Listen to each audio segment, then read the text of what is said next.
როდესაც არ ვუსმენთ ღვთის მცნებებს. განწირულნი ვართ, სხვა ღმერთების მცნებებს გავყვეთ. დაფიქრდით ადამსა და ევას, მათ დაივიწყეს ღვთის მცნება, მიჰყვნენ ეშმაკისას და საბოლოოდ განადგურების გზა აირჩიეს.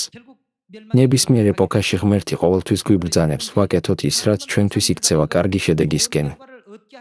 ხოლო სატანაც ცდილობს, საკუთარი მცნებების მიმდევრები ჯოჯოხეთის ცეცხლოვან ტბაში ჩაითრიოს.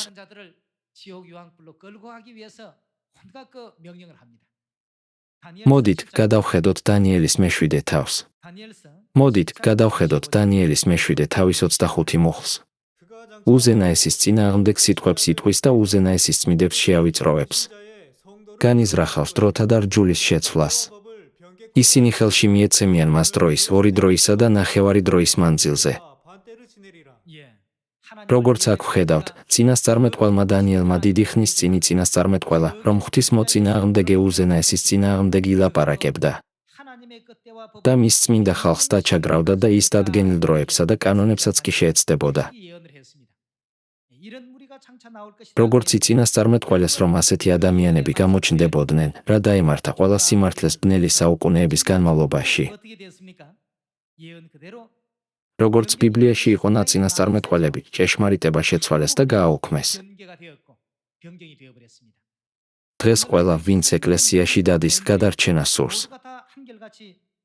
მაგრამ იესოს მცნებების შესრულების ნაცვლად პეტრეს, იოანეს და იაკობივით ისინი ასრულებენ და ემორჩილებიან ღვთის მოწინააღმდეგის მცნებებს. ასე გაჩნდა კვირა დღის თაყვანისცემა, რომელიც ღვთის სიტყვა არ არის, და შობა, რომელიც ღმერთს არასდროს დაუბრძანებია. იესომ იცოდა, რომ ეს მოხდებოდა და მოციქული იოანეს მეშვეობით დაგვიტოვა ეს სიტყვა. თუ ვინმე რამეს დაამატებს ბიბლიის წინასწარმეტყველების სიტყვებს, რა დაემართება მას? ღმერთი ამ ადამიანს წყლულებს დაამატებს. და თუ ვინმე წაართმევს სიტყვებს, ღმერთი წაართმევს მას წილს ცათა სასუფეველში. მიუხედავად იმისა, რომ მან მოგცა ეს სიტყვა, ქვეყანამ არ იცის იგი. ისინი კვლავაც სატანის მცნებების შესაბამისად მოქმედებენ. ამგვარად ისინი უაზრო შრომისგან დაიღლებიან და შემდეგ მათი ერთადერთი შედეგი სიკვდილი იქნება.